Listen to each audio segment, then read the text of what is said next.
Assalamualaikum warahmatullahi wabarakatuh. Para sahabat yang dirahmati Allah, kita berjumpa lagi dalam pendidikan dan pembelajaran untuk meraih sukses, husnul khatimah dan surga atau SHS. Dengan cara belajar, teori, berlatih, dan praktek keseharian atau TBP. Semoga Allah melimpahkan kesehatan, ampunan, rahmat dan ridhonya untuk kita semua. Semoga salawat dan salam dilimpahkan kepada Nabi Muhammad SAW, umatnya hingga akhir zaman. Amin. Tema kali ini yaitu karakter yang terbangun karena salat khusyuk metode 3T. Memang ada beberapa pertanyaan di masyarakat. Mengapa banyak orang yang sholat tetapi akhlaknya tidak terbangun? Ini pertanyaan yang umumnya ditanyakan. Kalau kita melihat, ada beberapa sebab. Antara lain, satu adalah salat yang dilaksanakan memang sebatas supaya tidak berdosa, tidak masuk neraka. Karena salat itu wajib, jadi kalau ditinggalkan dia takut berdosa, takut masuk neraka. Yang kedua, salat hanya sekedar kebiasaan rutin sebagai seorang muslim. Jadi karena dia rutin seperti itu, ya sudah, sholat, ya udah begitu aja. Yang ketiga, tidak ada yang menjelaskan bahwa salat itu tujuannya membangun akhlak. Dan memang selama ini, salat itu hanya untuk menggugurkan kewajiban, mencari pahala, atau takut berdosa, dan hampir-hampir tidak ada kaitan antara sholat dan akhlakul karimah. Dan itu tidak ada yang menjelaskan. Sehingga memang karena tidak ada yang menjelaskan, jadi tidak tahu begitu. Yang keempat, kalaupun rajin salat, karena banyak masalah yang dihadapi, ingin masalahnya cepat selesai, atau ada keinginan-keinginan tertentu. Bila masalahnya selesai dan keinginannya tercapai, maka yang biasanya sholatnya rajin, akhirnya selesai juga itu. Rajinnya selesai juga. Rajinnya hilang juga. Yang kelima, salat sekedar menggugurkan kewajiban. Sehingga tidak ada keinginan sama sekali untuk meningkatkan kualitas sholatnya. Yang keenam, kebanyakan orang sholat seperti ini tidak perlu khusyuk sholatnya. Jadi sholat asal gerakan badan dan ucapan lidah, masalah kehusyukan tidak pernah terpikirkan sama sekali. Bahkan banyak juga ustadz mengatakan asal sudah salat, gerakan fisik dan bacaan lidah sudah dianggap berpahala. Maka umat merasa cukup dan tidak perlu lagi belajar. Yang ketujuh, ada sebagian ustadz yang mengatakan khusyuk itu tidak perlu. Rasulullah tidak khusyuk. Khusyuk tidak boleh dipelajari. Khusyuk bisa sendiri. Ada juga yang melarang belajar salat khusyuk. Akhirnya umat tidak mau belajar lagi sampai akhir hayatnya.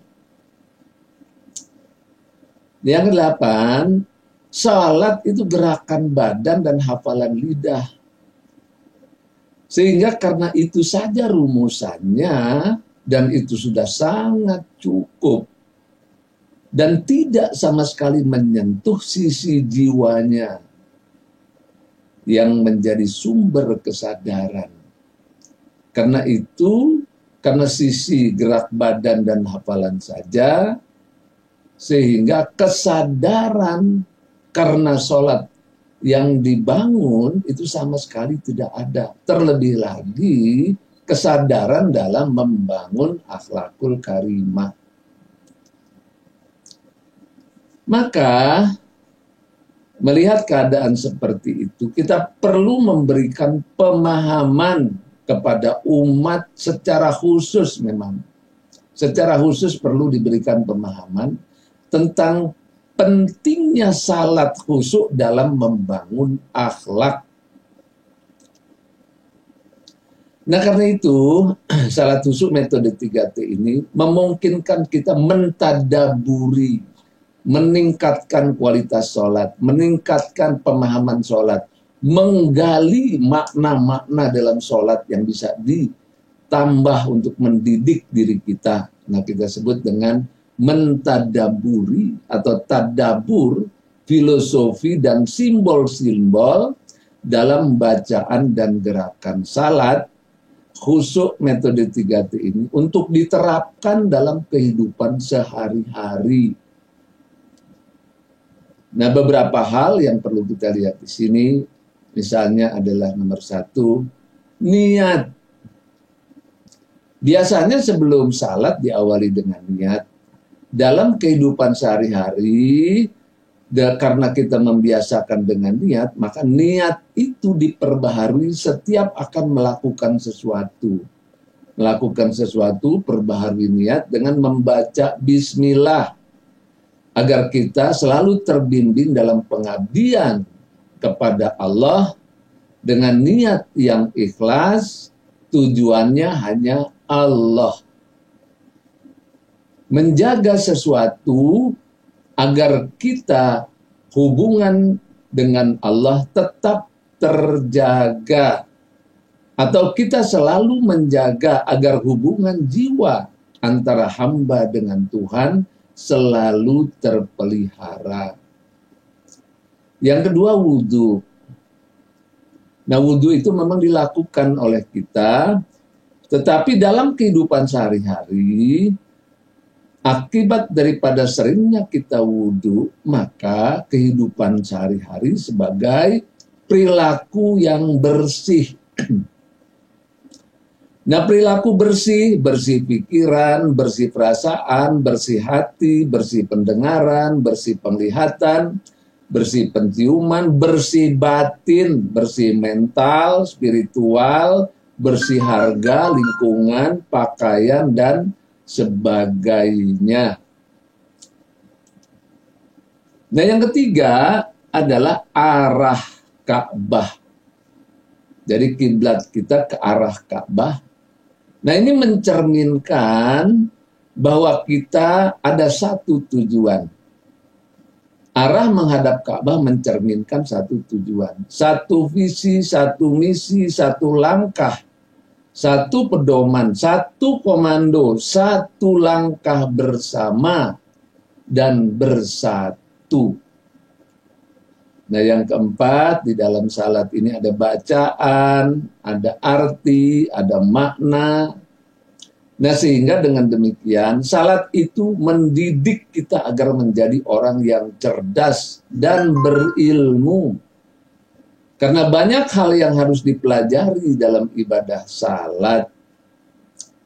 Nah, yang kelima, salat berjamaah, itu mendidik kita untuk bersatu dimanapun kita berada, kesatuan yang kokoh, perjuangan bersama, merapatkan barisan, selalu dalam keadaan siap dalam kebersamaan, dalam satu tujuan, serta mengikuti komando dari pimpinan.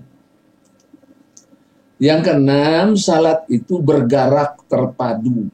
Ada ruku, ada sujud, ada berdiri, sebagainya. Gerakannya itu terpadu.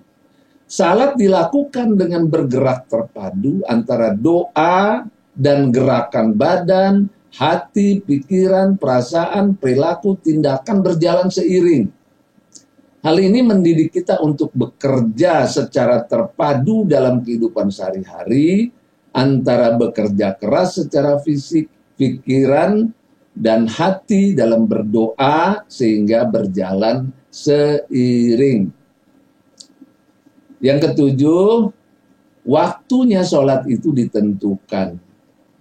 Jadi waktu-waktu dalam sholat akan mendidik manusia agar mampu menegakkan disiplin dalam segala hal.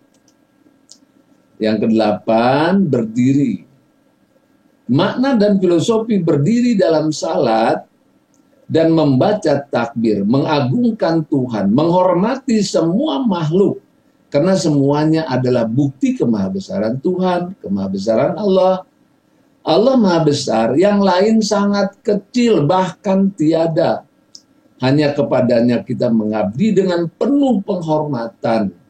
Tempat kita bergantung adalah yang maha perkasa, maha hebat, maha kuat, maha menentukan. Maha Raja kun fayakun. Serta kita menyatakan kesiapan untuk menerima tugas dengan penuh tanggung jawab. Tegar dan mandiri mengambil semua risiko yang dihadapi demi memuliakan Tuhan karena kemahabesarannya. Yang kesembilan, ruku.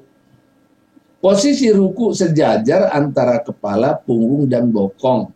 Menyatakan bahwa semua manusia sejajar dalam pandangan Allah. Yang membedakan adalah siapa yang paling bertakwa di hadapannya. Yang ke-10 adalah sujud. Sujud simbol dari berendah diri, hina di hadapan Tuhannya, bahkan sampai pada pemahaman tertentu dirinya dan makhluk ini sebenarnya tiada. Yang ada hanya Dia.